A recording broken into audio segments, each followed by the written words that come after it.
안녕하십니까. 계묘년 윤2월 초하로 진관사 법회 법문입니다. 이제 불교는 부처님을 어떻게 이해해야 할 것인가, 그게 이제 상당히 중요한데, 부처님을 이해하는 방법으로 열의 소설법이 있다. 열애께서 말씀하신 법이 있다. 그게 경전이거든요. 그리고 열의 소설법이 어디서 나왔냐? 열의 소득법에서 나왔다. 얻은 바 법. 열애가 깨달음을 이루셨는데 그 깨달음으로부터 말씀이 나왔다. 그래서 어떤 때는 열의 소득법이라고 설명한 데도 있고, 어떤 때는 열의 소설법이라고 설명한 데도 있는데, 그것만 가지고 잘 몰라요. 금강경에 보면 무득, 무설분이라고 하는 데서 열의 소설법은 불가치다. 취할 수가 없다. 불가설이다. 말할 수가 없다. 비법이다. 법도 아니다. 비법이다. 비법도 아니다. 이런 말씀이 있고요. 또 저 뒤에 가면 무법 가득분 제22라고 하는 금강경이 있는데, 거기는 무슨 말씀이 있느냐면, 아어 안욕보리에 내가 안욕따라 삼맥삼보리에 무유 소법 가득이니, 아주 조그만한 것도 내가 얻은 바가 없으니 심형 안욕따라 삼맥삼보리다. 이것이 안욕따라 삼맥삼보리, 이것이 열애의 깨달음이다. 이랬어요. 내가 깨달음에서 무유 소법 가득이라, 아주 작은 것도 가득이라는 건 얻은 건데 얻은 게 없다. 그걸 일러서 열애의 깨달음이라고 한다. 이래 놨으니 열애의 깨달음이 과연 어떤 거고 어떻게 이해할 수 있나. 이게 이제 문제가 되니까 대승불교에서는 열애가 어디에 머물 수 있는가, 그게 열애의 불토인데, 불토를 불찰이라고 하거든요. 사찰찰자. 열애의 불찰만을 중심으로 하는 종파가 있는데 그게 정토종이에요. 그걸 한자로 쓰면 연꽃이라는 연자, 종파라는 종자, 연종이라고 그래요. 연종은 불찰이다. 그 불찰 가는 것만을 목적으로 하고 그것만을 중심으로 할 때 그게 정토종이 돼요.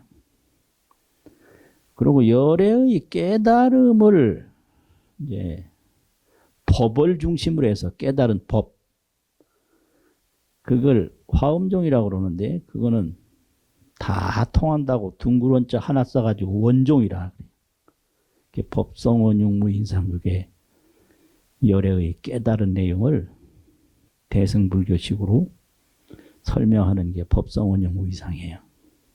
그래서 그거는 원육무해하다. 그 열애의 깨달은 내용인데 그게 해인삼매다. 법성원용이다. 그래서 그런 화엄을 중심으로 하면 그걸 원종이라고 그러고, 열애가 머무르는 세계를 중심으로 하면 그걸 정토종, 연종이라고 그러고, 그럼 열애가 머무는 거는 극락세계고, 열애가 말씀하신 건 법성원용, 원용무의 원종이라고 한다면, 열애의 마음만을 중심으로 하는 종파가 있어요. 그걸 선종이라고 그래요. 극락세계도 치우고 법성원용도 치우고 순전히 열애의 마음, 그걸 중심으로 하는 분을 조사라고 그러는데 그 조사가 중심이 되는 종단이라고 조종이라고 하거든요. 조종. 조사라는 할아버지 조자. 그건 왜 조종이냐? 명불심종이라. 부처님 마음을 밝히는 종파다. 다른 건 다 안 해요. 불심만 밝혀. 이렇게 연종, 원종, 조종.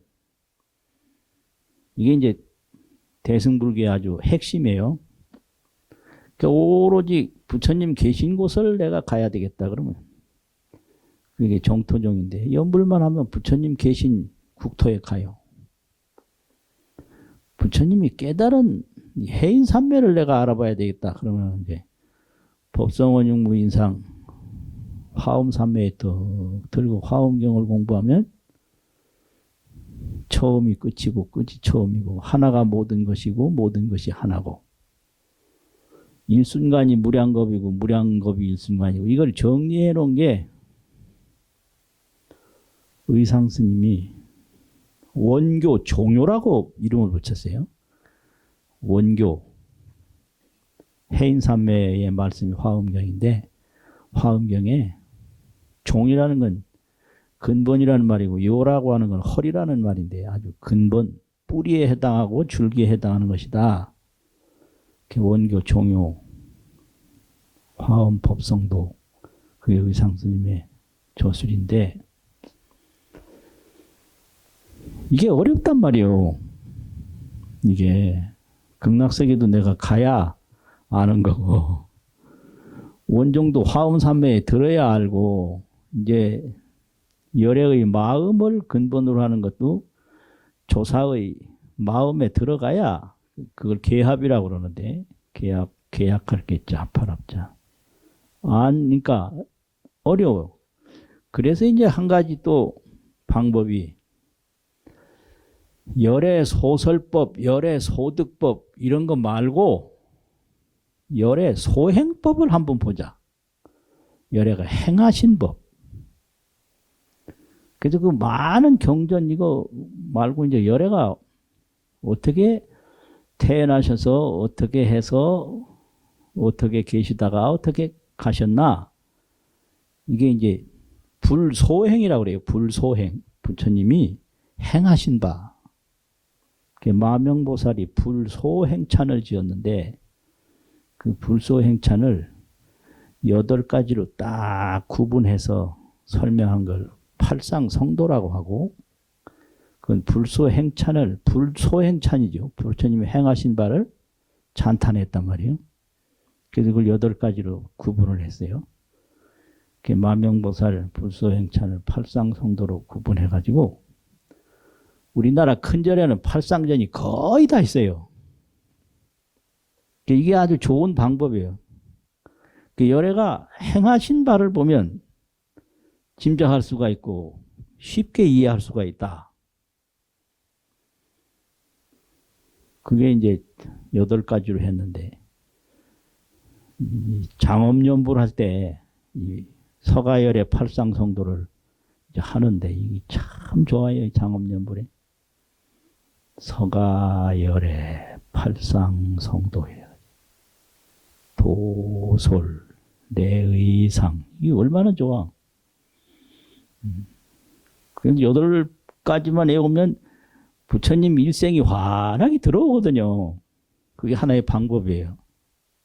그럼 첫 번째는 부처님이 도솔내의상이라고 도솔천인데 참 재밌어요. 도솔이라는 말은 지족이라는 뜻입니다. 알지자, 만족할 족자. 그래서 도솔함이라는 데도 있고 지족함이라는 데도 있어요. 같은 소리예요. 그럼 모든 그 정신적 능력은 만족하는 데서 생긴다. 이게 부처님이 오신 데가 지족천, 도솔천이에요. 그래서 만족했어요. 거기서 도솔천에서. 그런데 만족하면 어떤 현상이 벌어지는가? 2가지 현상인데 하나는 만족을 소유해서 타락하는 경우가 있고 만족해서 깨달음을 늘 간직해서 거기서 또 새로운 길로 가는 수가 있어요. 그래서 타락하지 않고 그 도솔천에서 잘 계셨다고 해서 보호할 보자 밝을 명자 호명보살이라고 해요. 호명이라는 말은 마음이 늘 깨어 있어서 그 밝은 마음을 늘 간직하고 보호하고 있었다. 그래가지고 호명하는 건 어떻게 하는 거냐. 온갖 게 풍족한 데가 도솔천인데 도솔천에 계실 때 불수복덕이라 복덕을 하나도 안 받았다. 이 복덕을 받아버리면 타락해요. 아무리 재산이 많고 아무리 지위가 높아도 지위를 누리지 않고 재산을 사용하지 않으면 그게 성자예요. 지위를 안 누려. 늘 사람들과 지구위로 다가가는 게 아니라 인간으로 다가가. 그게 호명보살이에요. 재산이 많은데 그걸 쓰지를 않아. 청빈해. 그래서 그 지구위도 높고 재산도 많은데 늘 청빈 겸손을 하면 그게 호명이다. 돈 있다고 펑펑 쓰면 그건 타락하는 거고 지구위 높다고 고난을 부리면 그건 타락이요. 그렇게 해서 왔다 이거요. 호명보살로. 그래가지고 늘 또 상수공덕이라 늘 공덕을 닦아. 그리고 또 항시해양이라 항상 닦은 공덕을 내가 안 쓰니까 돌려줘 다. 그럼 거기서 오래 계셔도 될 텐데 아니다 이거 도솔천보다 고통이 있는 사바세계로 가야 되겠다. 그래서 이제 온 게 올레자 의식이라는 의자인데 그게 옥편에 보면 의식 의자가 올의 그렇게 돼 있어요. 온다는 뜻이죠. 올레 올의. 도솔천에서 내려오는데 어떻게 내려왔냐. 코끼리를 타고 내려왔어요. 코끼리. 그 불교에 동물의 아주 상징이 둘이 있는데 하나는 사자예요. 하나는 코끼리인데 사자는 깨달음을 이루어서 설법하는 걸 상징한 게 사자예요. 그래서 사자후라고 그래요. 그런데 수행하는 거는 코끼리예요. 코끼리라는 놈이 재밌는 게 아무리 물이 길고 물살이 세도 헤엄치는 법이 없어요. 이놈이. 한 발짝 한 발짝 뛰는 법도 없고 다 더듬어서 깊은 곳은 깊은 곳대로 밟고 가고 얕은 곳은 얕은 곳대로 밟고 가고 그걸 수행에다가 비유한 거예요.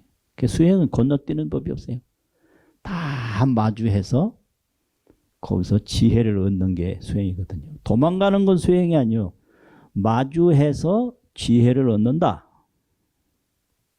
코끼리를 타고 턱 오셔서 이제 사바세계에 강생을 하는데 도솔내유상 피람 강생상 눈빈이에서 강생을 하는데 강생이라는 게 이제 완전히 도솔천 천신이 아니라 사바세계 인간의 모습으로 강생했다.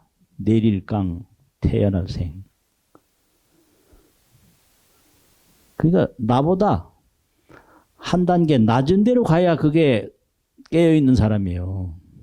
높은 데로 가서만 계속 따라다니면 그건 죽은 사람이에요.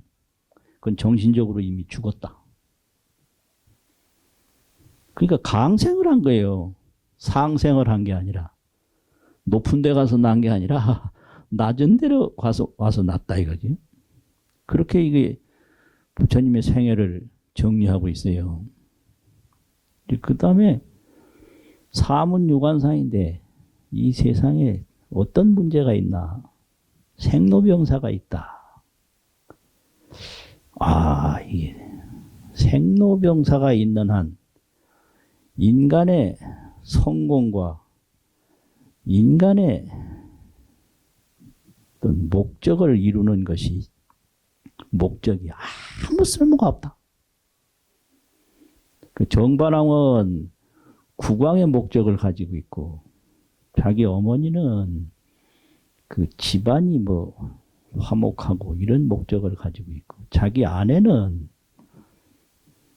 부부의 사랑과 아이 양육의 목적을 가지고 있는데 이게 죽음을 맞이한 순간에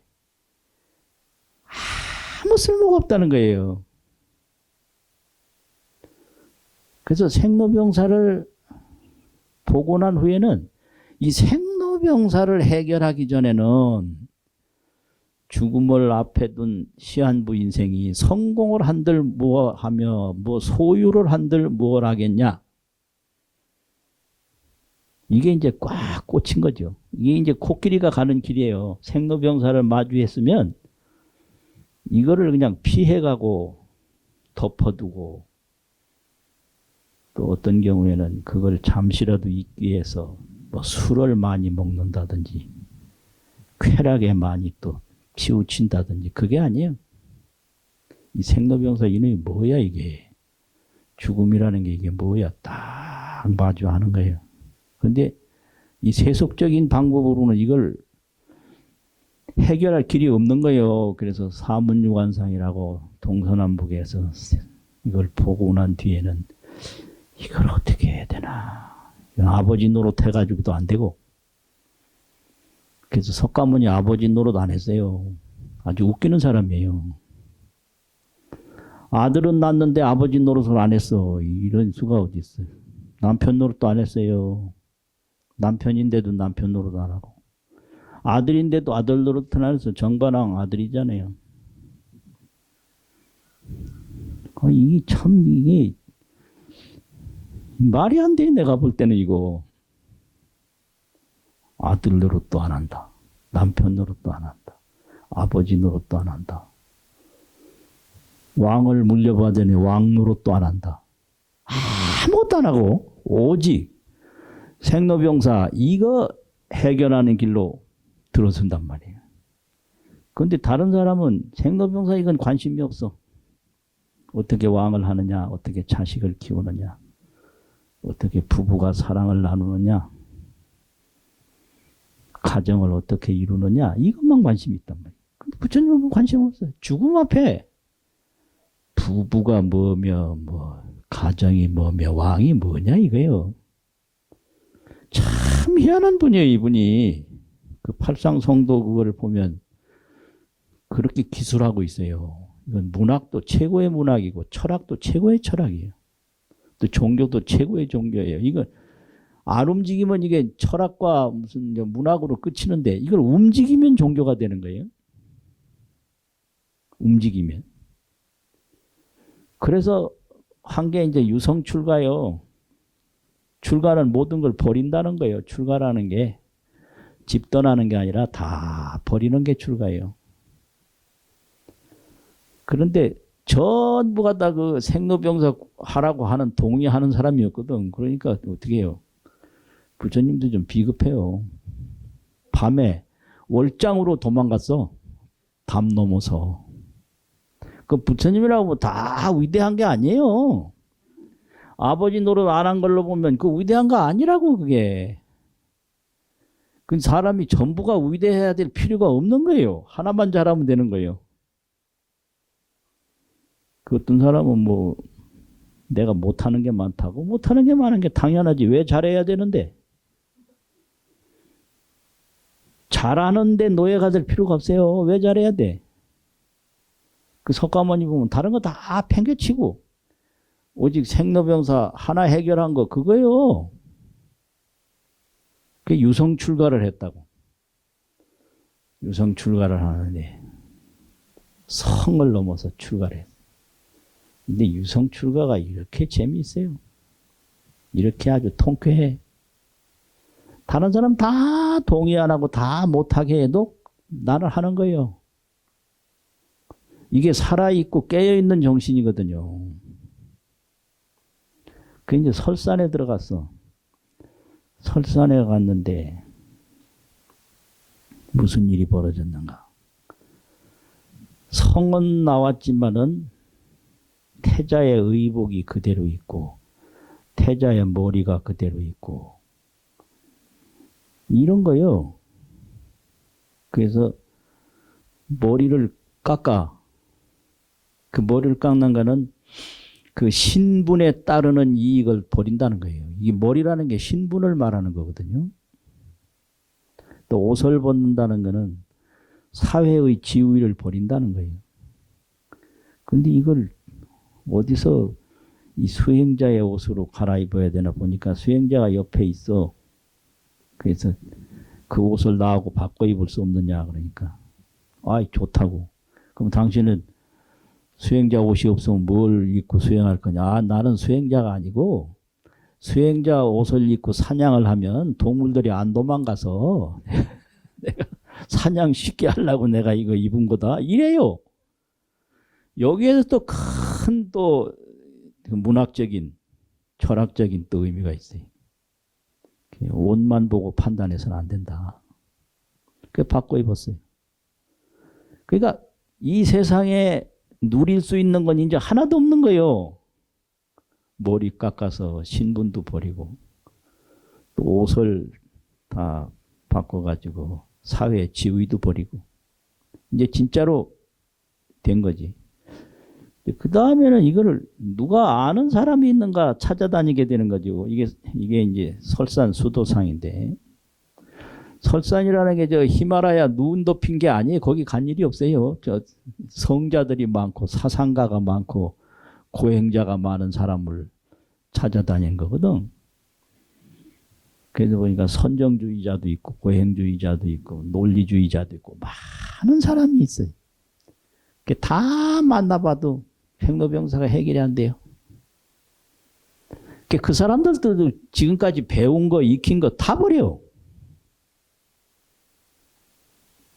내가 원했던 것이 아닌 한 지금까지 뭘 익혔어도 다 버려버려. 아, 이것도 참 이게 희한해. 보통 자기 지식이 신통찮다고 느껴져도 그거 주장하는 사람도 많아요. 쓸모없는 거. 그 쓸모없는 지식을 주장할수록 소리를 더 크게 높여. 큰 소리로 말하는 거 절대 들으면 안 돼요.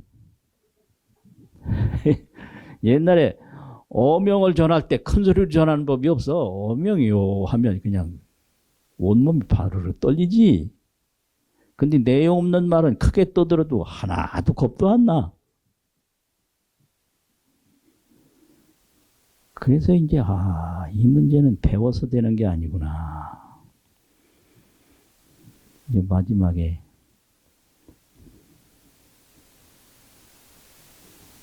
선정을 깊이 드는데 고행과 선정을 함께 닦자. 이게 배울래야 배울 데도 없고 구할래야 구할 데도 없으니까 일어날 필요가 없는 거예요. 그냥 가만히 앉아있어. 그래서 얼마나 안 일어났는지 팔상성도 그림에 보면 부처님 머리에 새가 앉아있어. 참 이게 피카소가 저 딴 데 있는 게 아니라 절에 가니까 있더라니까. 피카소가. 이 발상이 이거 얼마나 이게 상징적인 발상이지. 머리에 새가 딱 앉아있어요. 통도사도 팔상전이 있는데 그 새가 앉아있어. 그게 하도 그게 좋아서 어느 책 내는데 그걸 표지로 쓴 적이 있어요. 고행과 선정을 함께 하는데 그걸 고행과 선정이라고 안 하고 팔상성도에서는 설산수도상 다음에 수하 항마상 나무 밑에서 마구니를 항복시켰다. 이 나오거든요. 깨달음이라는 말도 없어요. 수하 항마상 그 다음에 노건 전법상 녹야원에 가서 법을 말씀하시고 쌍님 열반상 구시라상에서 열반에 드셨다. 이게 팔상이거든요. 근데 여기서 이제 오늘 주목하는 게 핵심이 수하 항마상이에요. 항마. 항복이라는 건 없앤단 말이에요. 항이라는 건 없앤다. 마라고 하는 게 있어요. 마. 그 마라는 게 뭐냐. 이 녀석이 나쁜 놈인데 쓸데없는 거 알면서도 구하는 게 있어요. 안 되는 줄 알면서 왜 그랬을까? 요게 마거든. 이제는 후회해도 어쩔 수 없네. 그게 마란 말이에요. 그거를 마주친 거예요. 안 되는 줄 나도 알아요. 이래요. 근데 나는 해요. 알면서 하는 게 그게 말하고요. 그래서 뭐를 안 되는 줄 아냐. 그러니까 이제 산정에 딱 들고 보니까 이 몸이 무상하다. 이건 알아. 근데 무상한데 버리는 건 안 되는 거예요. 이 몸이 죽을 줄 알면서도 계속 몸에 매이는 게 그게 마거든요. 이 몸 죽을 줄 누가 몰라. 근데 이 몸이 막상 죽는다고 그러면 안 죽으려고 그래. 이거 참, 이게, 그래서 인간은 논리적이 아니에요. 그게 말이 되냐가 말은 논리거든. 말 다 안 돼요. 자기만 안 되나? 다 안 돼요, 말이. 전부 다 말이 안 돼. 혼자만 말 안 되는 게 아니에요. 말은 논리란 말이에요. 그 뭐, 며느리가 일 잘하면 기분이 좋은데, 딸이 시집에서 일 많이 하면 기분이 아주 나빠. 이게 말이 되냐고, 이게요. 말 안 돼. 그 말 안 되는데 좋은데 어쩔 거예요, 좋은데. 그렇잖아요. 사위가 처갓집에 와서 일을 잘하면 기분이 좋아. 근데 내 아들이 장인장모한테 가서 일 많이 하지 뭐 아주 속이 뒤틀려서 밥맛도 없고 잠도 안 와요. 이게 말이 되냐고. 그러니까 말 안 된다고 탓할 거 없어요. 다 말이 안 돼요. 이게 이제 마군이거든요. 마군이. 그래서 이 몸이 색수상행시 오온인데 오온은 무상하다. 근데 이 무상한 것을 붙들기 위해서 무슨 짓을 하느냐? 용락을 구한다. 욕망의 즐거움을 구해요. 이게 이제 무상과 용락이라는 아주 이게 이율배반적인 게 인간에게 있는 거예요. 무상하면 느끼면 이거를 접어두고 딴 길을 찾아야 될 건데 이 무상함을 뒤덮기 위해서 욕망과 쾌락을 얻어가지고 이 몸의 무상함을 잠시 마비시키고 잠시 덮어두고 잠시 외면하고 살다가 이제 무상이 들이닥쳐서 완전히 명줄이 끊어지면 그때는 후회해요. 그게 인생의 통곡이에요. 다른 어떤 것으로도 인생 무상을 감당할 수 없는 순간에 울음이 나오는데 그걸 인생 통곡이라고 그래요. 근데 때는 늦었지. 그래서 이 무상과 용락이 있다. 그래서 용락을 불교에서는 그냥 오욕이라고 그래요. 오욕. 재색, 식명수 이렇게 설명을 하는데 재물, 뭐 사랑, 먹는 거, 명예, 편안한 거 이거를 구한단 말이요. 인생 무상을 해결하는 방법이. 그래서 그 기록에 보면 오욕이라고 하는 것은 중생을 다 태우는데 그거는 맹화와 같다. 아주 맹렬하게 불타는 불길과 같다는 거예요. 오욕이. 재물을 구하는 욕망의 불길. 쾌락을 구하는 욕망의 불길. 그건 왜 그러냐. 이 인생 무상에 공포가 있어서 그래요. 공포가 용락을 부른다. 그 이놈이 이 오온신상이라고 하는 것은 포말과 같다. 물거품과 같다. 그래서 이 물거품이 차 타고 가다도 꺼질 수가 있고 잠들어도 꺼질 수가 있고 배고파서 꺼질 수가 있고 이게 어느 순간에 사라질지 모른다는 것을 알아요. 모르는 게 아니에요. 그러니까 그것이 생각이 나면 날수록 그 용락을 더 맹렬하게 도구해요. 그래서 오운 신상은, 오운의 몸 모습은 여 포말이요. 물거품 포, 물거품 말, 포말과 같고, 탐의 용락은, 용락을 탐해하는 것은 여 맹화라, 사나운 불길과 같다. 범부는 미고로 생욕심하고, 범부는 그걸 알기는 아는데 깊이 알지 못한다고 미했다고 그래요. 그래서 욕심을 내요. 그 용락에 욕심을 내요. 근데 나중에는 용락의 한계가 와 인생 무상을 덮을 수가 없어. 그래서 죽을 때 다 울면서 죽는 거예요. 인생 무상을 용락으로 해결하려고 지금까지 돈 벌고 출세하고 했거든. 근데 해결이 안 되는 거지. 그런데 진짜 지혜로운 이는 수웅 탐착차, 누가 그 무상을 덮기 위해서 용락을 탐하고 집착하겠는가? 그러면 어떻게 해야 되냐? 이제 부처님이 그런 마구니를 무상한 줄 알면서 용락에 집착하는 마구니를 다 항복한 것은 이 세상에 태어났다가 죽는 게 그야말로 물거품과 같다는 것을 깊이 알았기 때문에 이게 된 거예요. 깊이 모르면 그게 슬쩍 덮여버려요. 내가 나 죽을 때 무슨 소용이 있나. 그건 한순간에 지나가 버리고 역시 돌아서면 욕심내요. 부처님이 어떻게 그 인간의 욕망을 항복시켰지? 이거는 인생의 관찰이 깊어서 그래요. 아, 이 목숨이라는 게 이게 물거품과 같다. 이걸 깊이 보니까 욕망이 들러붙지를 못해요. 그래서 해결한 거예요.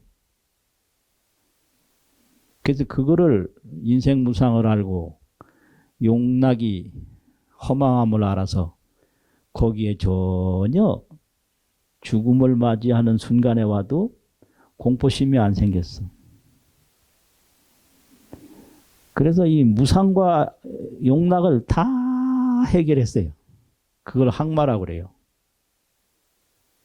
그걸 해결하고 보니 무상과 용락에 구하는 마음이 딱 사라지니까 거기에서 이제 무슨 일이 벌어졌느냐. 엄청난 일이 벌어졌는데 여기 대웅광명이 나타난 거예요. 여기 크게 웅장한 광명. 그래서 요런 거를 이제 가르칠 때 이 첫 번째는 조복이라고 해요. 조복.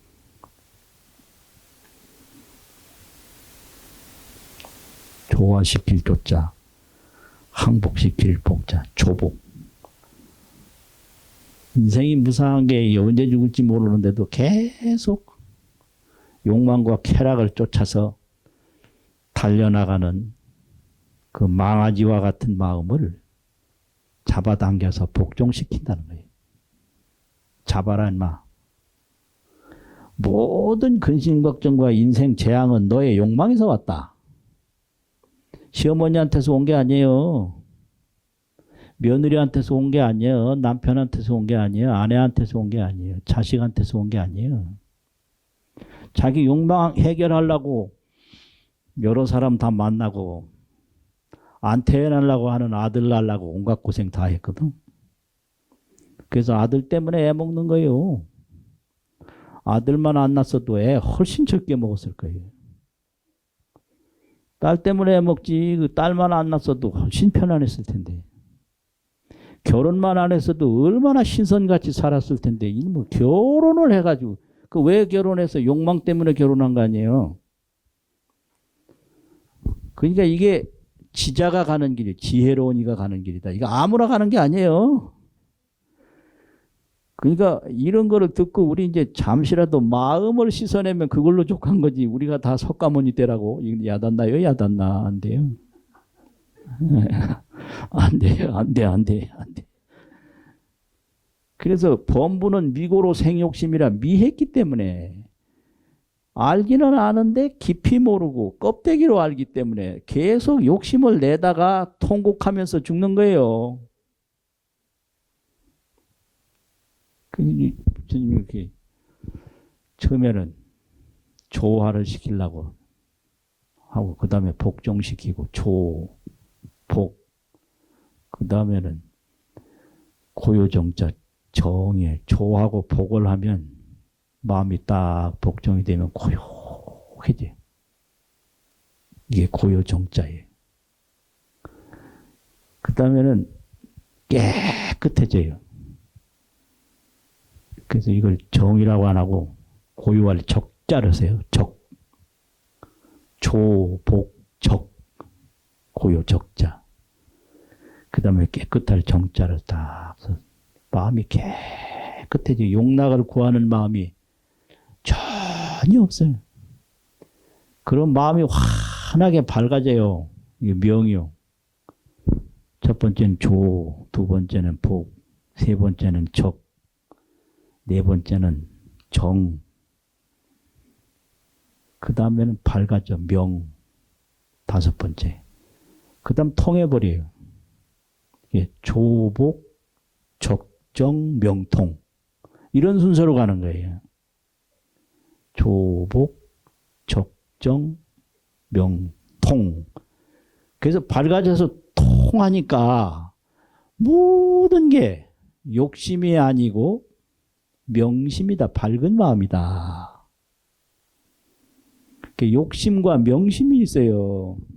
그걸 보리라고 그래요. 보리. 욕심을 번뇌라고 그러고. 이게 전부 이름만 달라요.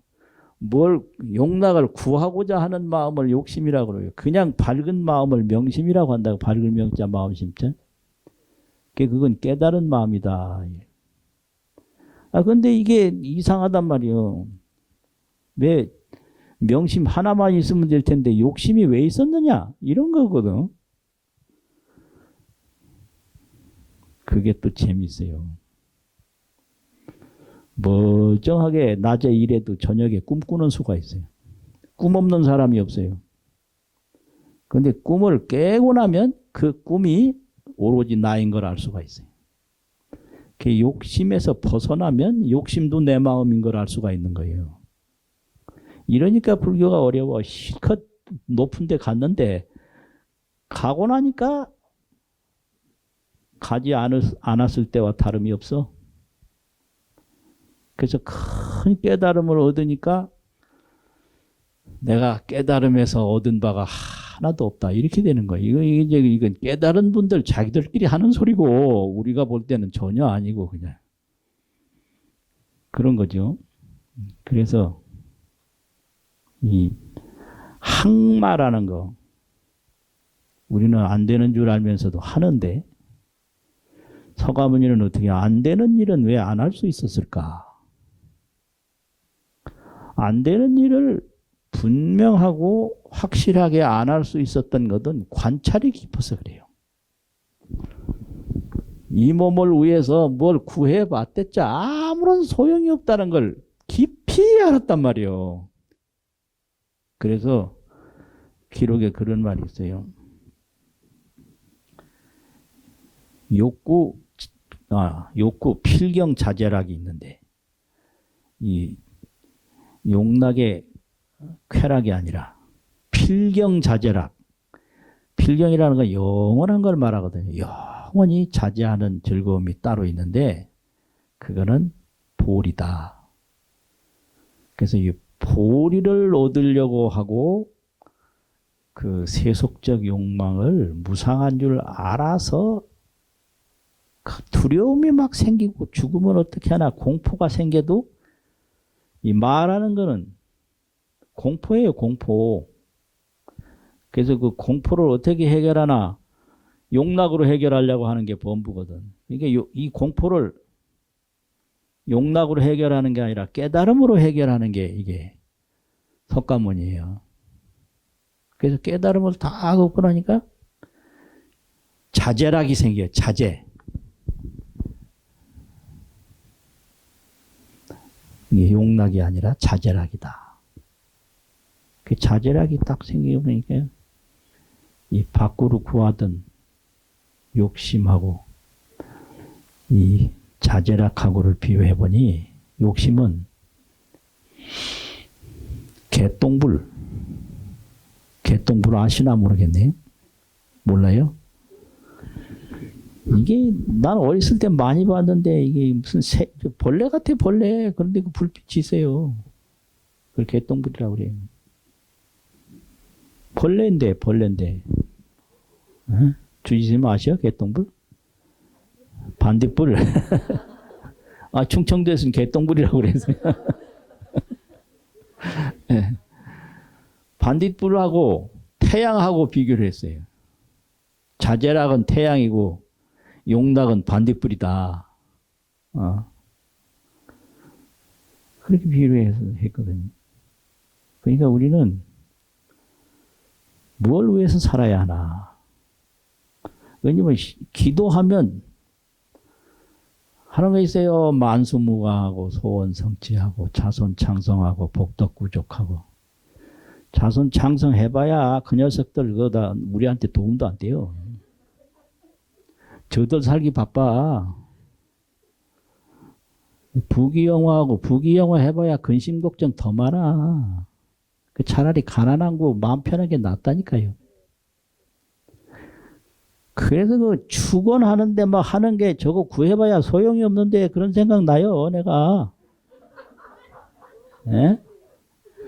오래 살아봐야 그거 별거 아니요. 힘만 들어. 그런 건데 그게 다 용락으로 해결하는 거예요, 그게. 깨달음으로 해결하는 게 아니라. 그런데 알면서 못하는 게 범부니까 그 어떻게 해요? 다 석가모니 되라고 지금 당장 여기서 되라고 할 수는 없는 거예요. 그러니까 지금은 안 돼도 이런 이야기라도 듣고 죽으면 내세에는 이제 점점 가까이 가는 거죠. 그게 방편이요, 방편. 그래서 오늘 이제 부처님 생애에서는 항마까지 이제 말씀을 드렸는데 이게 너무 중요한 거예요. 부처님은 왜 인간의 욕망과 쾌락을 해결할 수 있었을까? 그건 인간에 대한 관찰이 깊어서 그랬다. 그 뭐 아이한테 뭐 돈 몇 푼 더 줘봐야 그건 용락인데 그게 그 아이를 행복하게 할 수가 없어요.